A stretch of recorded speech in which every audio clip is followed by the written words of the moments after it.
एक जंगल में टूनी चिड़िया अपने बच्चों के साथ रहती थी। टूनी के पति टुन्नू का निधन कई साल पहले हो गया था। वो बहुत ही नेक चिड़ा था।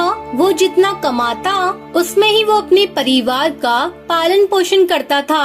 टुन्नू के मरने के बाद टूनी चिड़िया एक मिट्टी के घोंसले में रहती थी। अचानक एक दिन तेज बारिश होने लगती है, जिसके चलते टूनी चिड़िया का मिट्टी का घोंसला बह जाता है।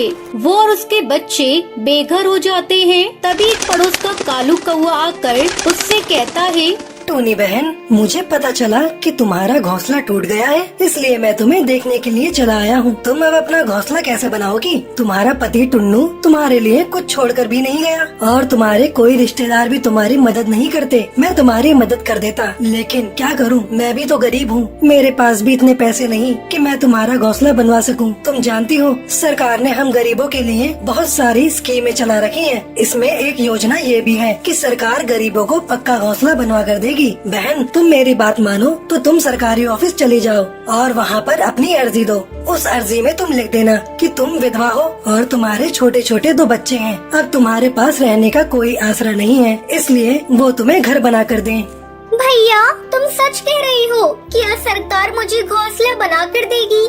हाँ बहन, मैं बिल्कुल सच कह रहा हूँ। सरकार गरीबों के लिए ही तो सारी योजनाएं चला रही है। लेकिन बहन, एक बात ये भी सच है कि तुरंत अर्जी देने पर काम नहीं होता। बार बार सरकारी ऑफिस के चक्कर लगाने पड़ेंगे और मैं ये गारंटी के साथ भी नहीं कह सकता कि तुम्हारी अर्जी पर कब तक सुनवाई होगी। भैया, मैं कोशिश करके देखूंगी, क्या पता मेरी अर्जी मंजूर हो जाए। अगले दिन टूनी चिड़िया सरकारी ऑफिस जाती है और अर्जी देती है। वो वहाँ बैठे कर्मचारी से कहती है, साहब, मैं इसी जंगल में रहती हूँ। मेरे पति का देहांत 1 साल पहले हो गया है। मैं अपने 2 छोटे छोटे बच्चों के साथ रहती हूँ। पिछली बारिश में मेरा पूरा घोंसला बह गया।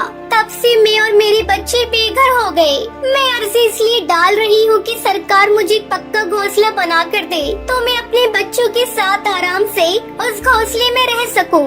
तुम क्या पागल हो गई हो? सरकार ऐसे घर नहीं बनाती, उसके लिए फॉर्म भरना पड़ता है, फॉर्म। तो साहब, मेरे नाम से वो फॉर्म भर दीजिए।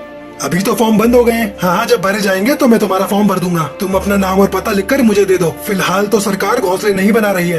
भैया, कैसी बातें करते हो? सरकार ने तो हम गरीबों के लिए बहुत सारी सुविधाएं दे रखी हैं। मैं अपने छोटे छोटे बच्चों को लेकर कहाँ जाऊंगी? घने जंगल में रात गुजारना कितना मुश्किल होता है, ये मैं ही जानती हूँ। साहब, प्लीज मेरी मदद कीजिए साहब। कहीं रहने की थोड़ी सी जगह दिला दीजिए। एक बार जब मैंने तुमसे कह दिया तो तुम्हें समझ नहीं आता। मैंने यहाँ खैरात नहीं खोल रखी। तुमसे मैंने कह दिया ना, जब फॉर्म भरे जाएंगे तो मैं तुम्हारा फॉर्म भर दूंगा। अब तुम जाओ यहाँ से, मुझे बहुत काम है। टूनी चिड़िया दुखी मन से वापस अपने बच्चों के पास लौट आती है। बच्चों, मौसम फिर खराब हो रहा है।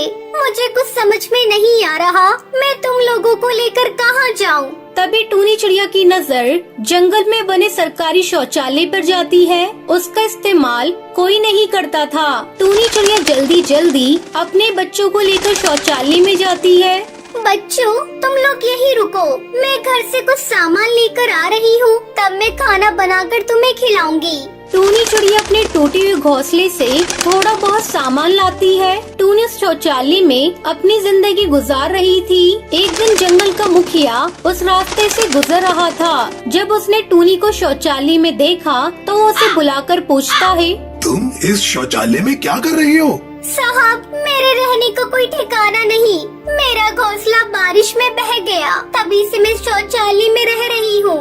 वो सरपंच उसी समय पक्का घोंसला बनवाने का ऑर्डर अपने आदमियों को देता है। ये सुनकर टूनी चिड़िया बहुत खुश हो जाती है।